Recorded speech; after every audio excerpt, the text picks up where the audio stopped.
નમસ્તે વિદ્યાર્થી મિત્રો, સપ્ટેમ્બર માસનું આપણું ગણિતનું પેપર આવી ગયું છે અને આજે આપણે એને સોલ્વ કરીશું.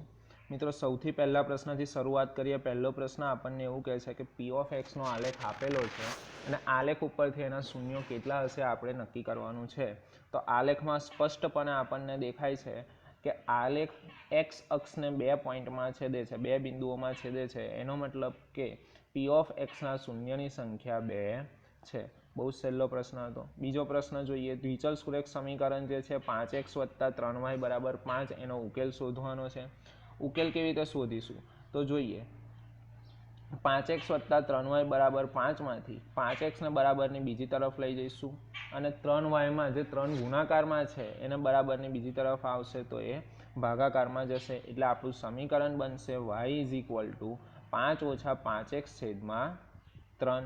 હવે આ સમીકરણમાં x બરાબર 1 આપણે લઈશું. x બરાબર 1 લેતા શું થશે તો 5 - 5 / 1 / 3.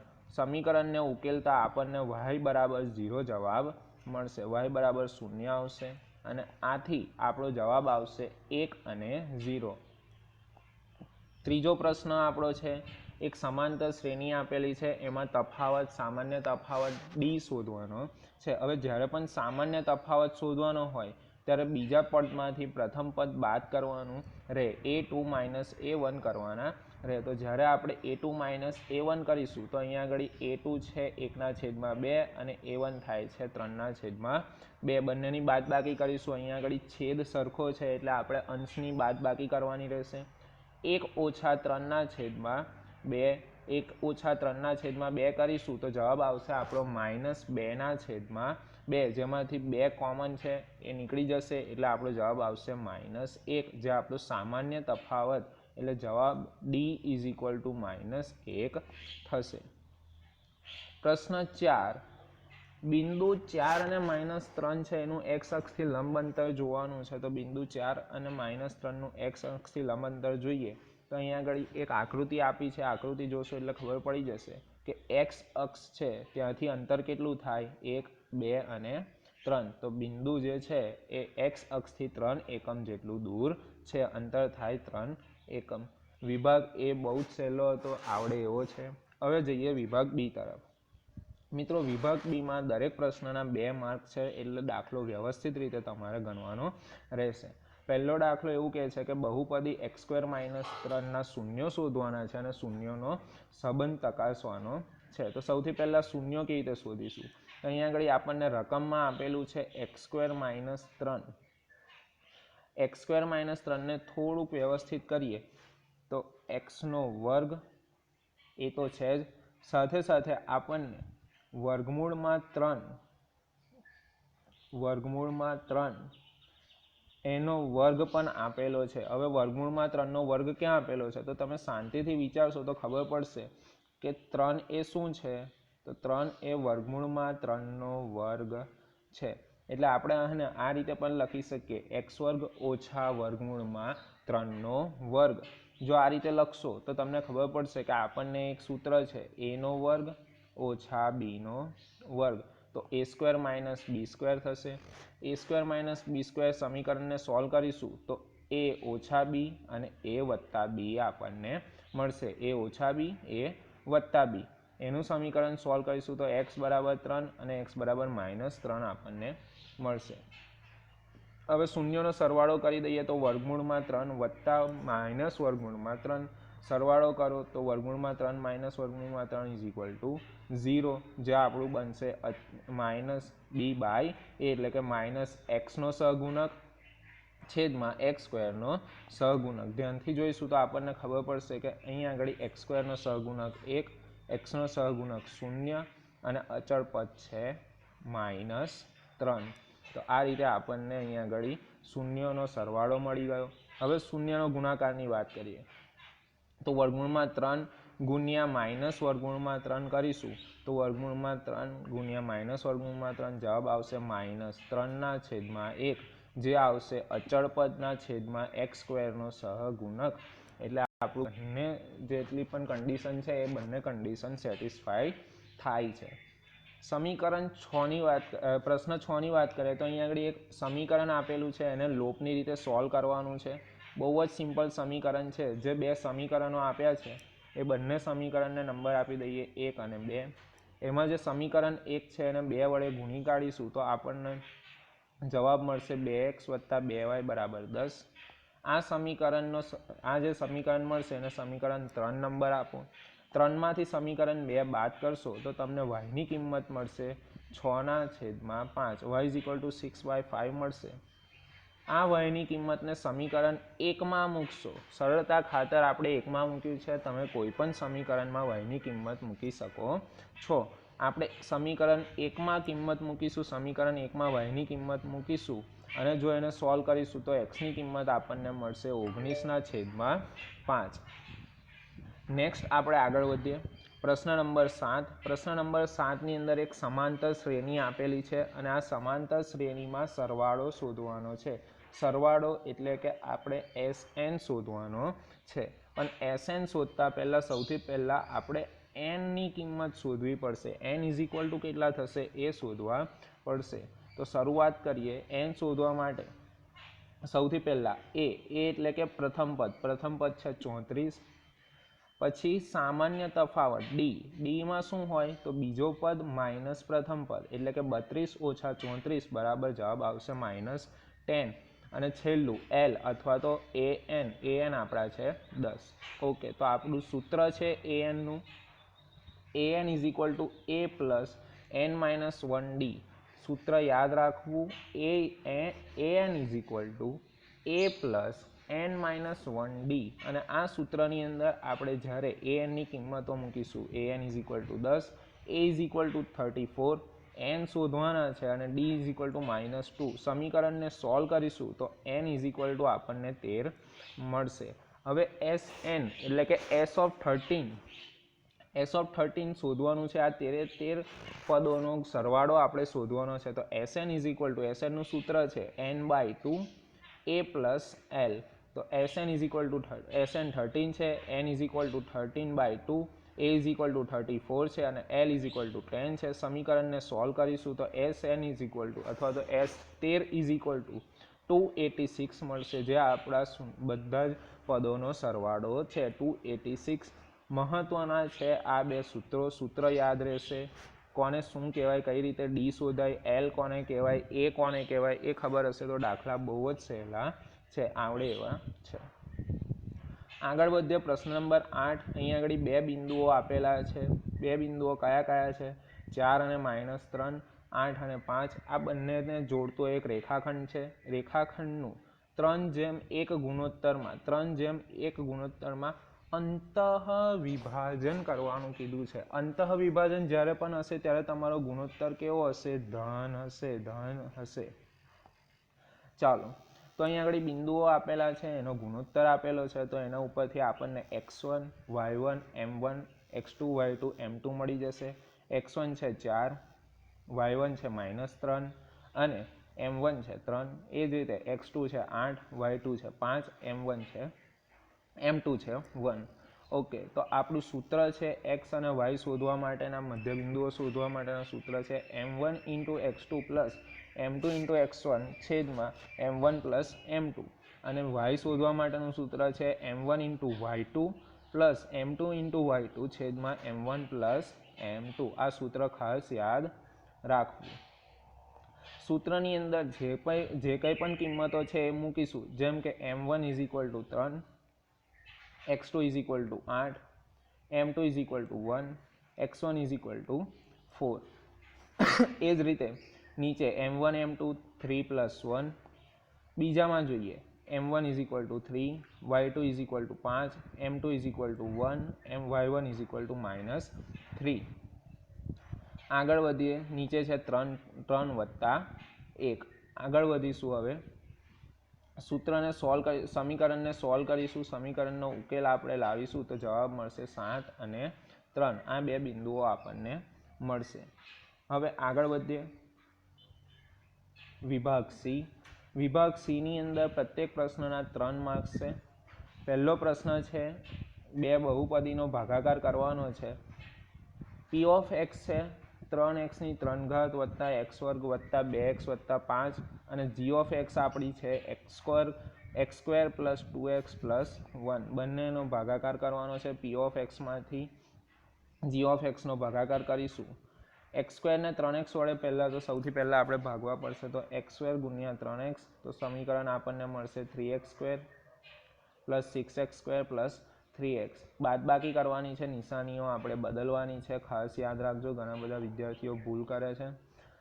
સરખા સમીકરણો ઉડી જશે તો નવું સમીકરણ આપણું બનશે -5x² માઇનસ x પ્લસ 5. આ આખા સમીકરણને -5 જોડે 5 વડે ભાગવાનો પ્રયત્ન કરીશું, તો x² × 5 5x² વત્તા ઓછા 2 ગુણ્યા 5 10x વત્તા ઓછા 5 1 5.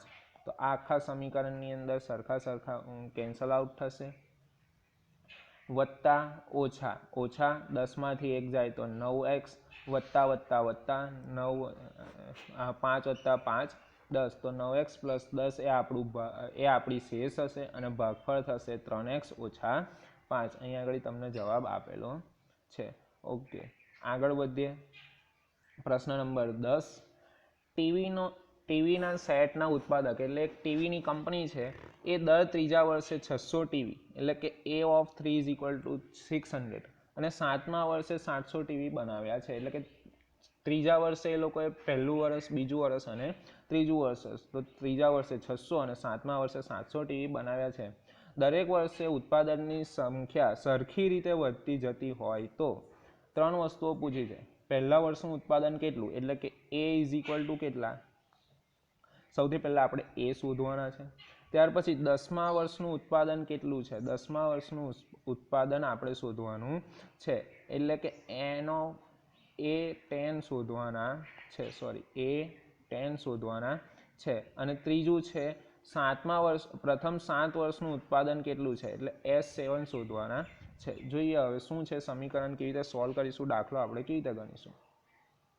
સૌથી પહેલાં આપણી પાસે બે ઉત્પાદનો છે, ત્રીજા વર્ષનું અને 7મા વર્ષનું. એના ઉપરથી આપણે બે સમીકરણ બનાવીશું. A + 2D = 600 અને A + 6D = 700. બંને સમીકરણમાં લોપની રીતનો ઉપયોગ કરીશું. સમીકરણ 1 અને સમીકરણ 2માં લોપની રીત વાપરીશું તો એ કેન્સલ આઉટ થશે.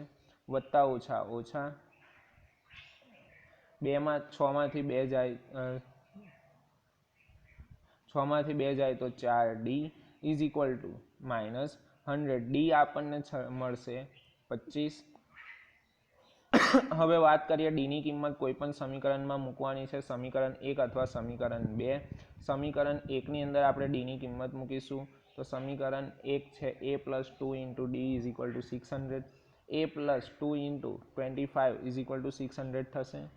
25 × 2 = 50. A વત્તા 50 = 600 અને A = 600માંથી 50 જશે તો એ થશે 550.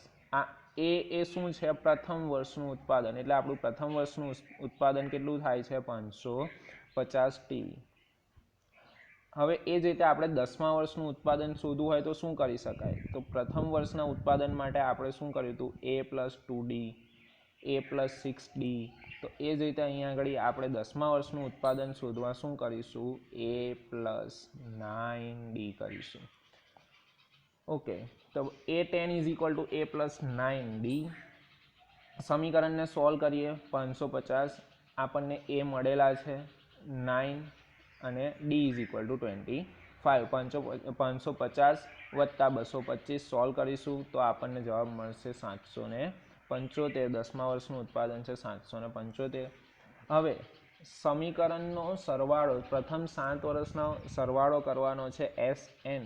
આપણી પાસે એક સ્ટાન્ડર્ડ સૂત્ર છે, SN = n/2 કૌંસમાં 2A + n - 1D.